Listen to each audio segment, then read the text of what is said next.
my yoga practice, then you become one-pointed and one-focused. And then you can put all of your energy into gaining and achieving one thing, even if it's just to see if the ball landed, even if it's just to be as calm as you can, even if it's just to be more of an observer than anything else. And that was what I gave myself, the task, as Gus. So give yourselves a goal, a task, something to practice every day that will forward you to your goal. Even if it's just, if you're an actor, just a simple relaxation, taking in the sound of the room. You hear it? You hear the machine outside? You hear his voice over there in the tent next door?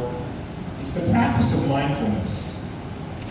Knowing, hearing your own breath going in and out of your body. Calms you, it stills you, it focuses your attention, and it allows you to be completely who you are. Takes you out of the mumbo jumbo of the world and allows you to focus your energy and be able to create your intention for your life.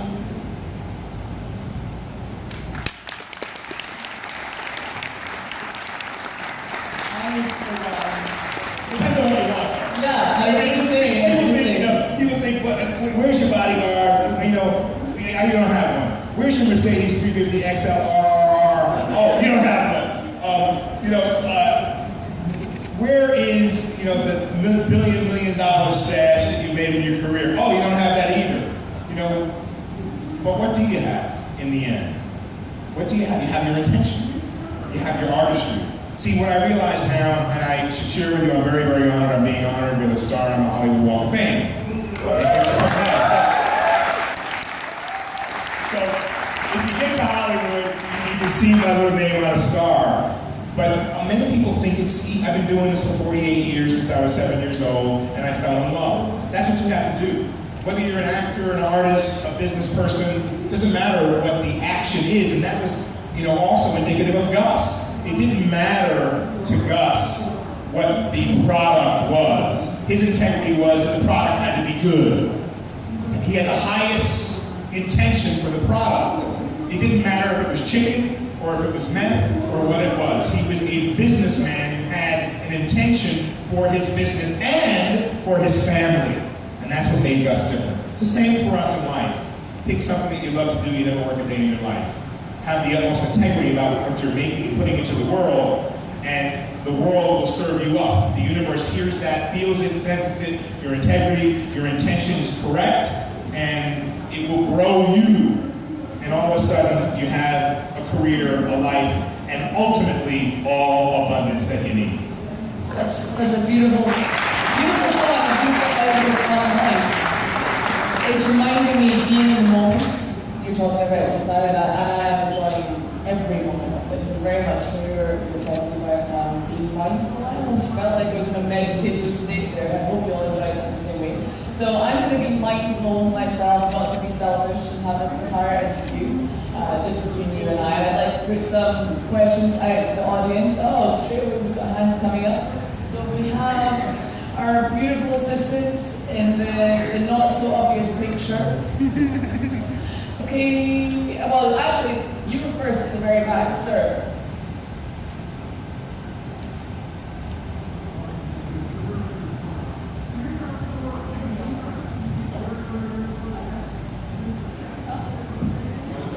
Yeah. If given the opportunity, will you participate in the Salt People you're doing for Breaking Bad?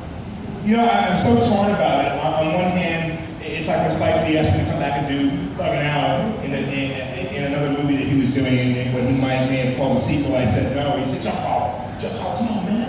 I'm like, come on, you gotta Bugging Out. And I said, Spike, I can't do it, because Bugging Out had become such an iconic character at that time. I feel a little bit the same way with Gus. He's such an iconic character. I don't know if I can come back and do him again. They have asked if they're going to do it, and they're in the writers' room now, and it's going to happen.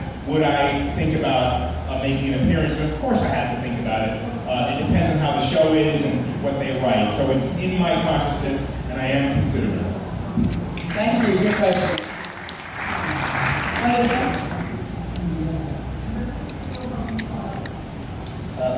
Hey, Giancarlo, you might remember me from yesterday. Yeah. I was wondering, since you worked with Bryan Singer in The Usual Suspects, he's got a movie coming out in 2016 called X-Men Apocalypse. And I was wondering, would you consider perhaps playing a character in the X-Men universe, perhaps a Mr. Sinister or even Apocalypse, if you were asked? Well, you know, this whole world of sci-fi. Yeah, we love it. And this young man did so well yesterday with just what I was just speaking about. You know, his intention, he did a great impression of Ryan, and he had great intention in his line reading, won our contest out here. Yeah, I would consider it. I love the world of sci-fi. I want to know more about it. You know, back when I grew up, we had, we had Flash Gordon. And now we have sci-fi stuff that's really pretty amazing. I'm working with J.J. Abrams, who is doing, obviously the whole Star Wars deal. They're coming here. Yeah, it's pretty great. So I would consider, I love Bryan Singer. I would consider anything in this world, as I'd love to be in a movie that represents this new world and genre that's new to me. So yeah, I would consider it. Absolutely. Okay. Sorry, great question. Can I just ask your name? Dean. Dean, did anyone see you on the main stage, as Giancarlo was talking about when we did the I Am a Danger segment yesterday? Can we get a round of applause for Dean?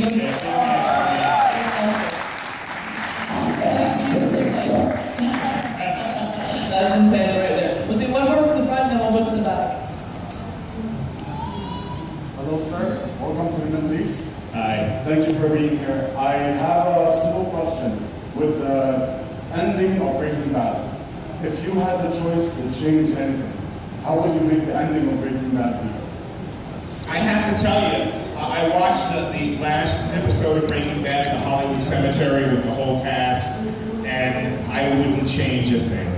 I felt like it was the most, give it up for that final episode. If you're a Breaking Bad fan, you go back in your head and you think about the teddy bear, and you think about, the flowers, the plant sitting next to the wall, and you think about the rice, and you think about all these things that went on through all the years. And I felt like it was a perfect ending. I really did, so I wouldn't change it. Thank you. Gentlemen at the back, very excited, I think, in the back row. Hi, sir. Hello. Actually, because of your acting in Breaking Bad, this is a very serious question. I don't know if you can answer me correctly, but as honest as possible, because your character is so convincing. How does the chicken taste like in Lost Colors?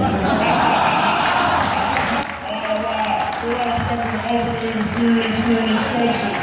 The chicken in Los Pollos is really the best in the world because Gustavo cooks it. Yes! I cook that chicken. And we're not talking about the corner either. I tell you, the first time, I got to go on a little bit because when I had all those scenes in Pollos, they were always at different moments in time. But my favorite scene was when I was teaching the young man how to cook the chicken. And really was so into it because it smelled so good in that kitchen. And so, I fried some chicken up and I cooked it just to the right temperature. While they were setting lights all over the place, and I tasted the chicken, I cut a little piece for him, and he went, "My God, this is really good chicken." I said, "Yeah." So we're going on and on and on, and they rolled the camera. And I answered the phone, "Was something always good is cooking?" And I really, this is how we practice. And I really felt like this was my place. And so I had ultimately the integrity, even in that rehearsal, and it showed through. The chicken was delicious, and I loved eating it.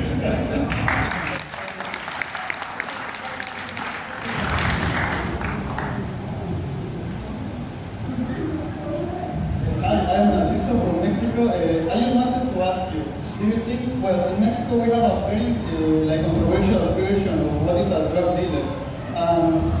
Do you think that Breaking Bad changed the vision of what is exactly being a drug dealer?